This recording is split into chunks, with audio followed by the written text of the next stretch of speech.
Hey YouTube, Mark Hoffman here, and today I am going to be talking about my newest knife. Now, I had recently made a video on the 10 knives that I wanted to have in my collection, and I actually didn't really have that one that I wanted in my collection currently with me. Finally, it actually came in the mail, and which Benchmade did I get? Well, let's take a look. And it's probably not surprising, but maybe a little bit.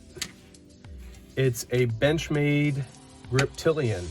Now, this isn't my first. I've had about 3 of these, but the blade combination that I went for is actually serrated, partially serrated. And surprisingly, there's quite a bit of hate for partially serrated knives.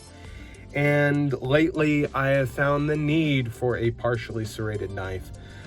This knife is actually going to be either my knife that I use around the house for household chores, or a little bit of, not construction work, but if I had to cut anything that was fibrous or anything that I needed to cut for the backyard, or anything for gardening or cutting off roots or anything like that, this is the knife that I'm going to be using.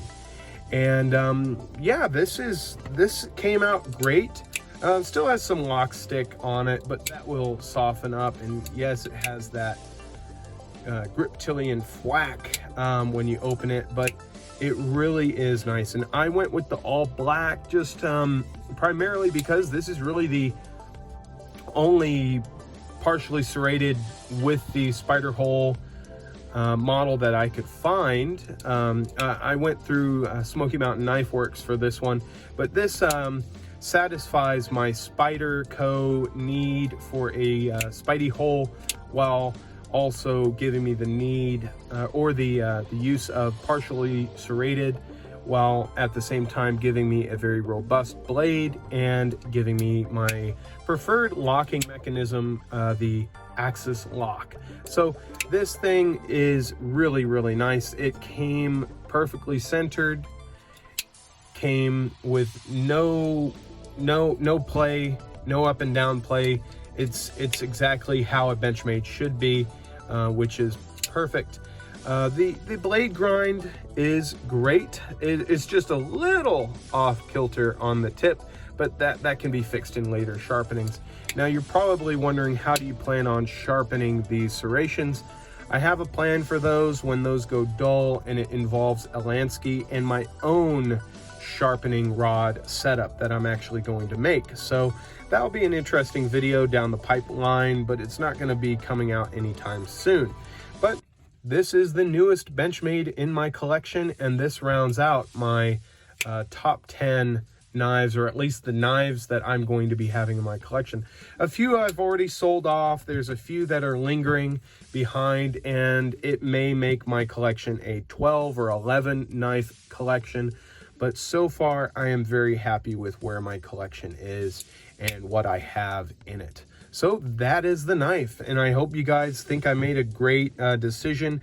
I am the bug never stops biting, but I am looking at a bug out now, and I'm trying to decide if I want to go with the mini bug out or the regular bug out, and then maybe get rid of a different knife in my collection that probably the bug out would fill that role even better. So yeah, I'm still debating on getting rid of a few, and maybe, but I really want to keep it at 10 knives. I really feel like 10 is really the magic number for me. I don't feel overwhelmed with 10, while at the same time I feel like a lot of my bases are covered.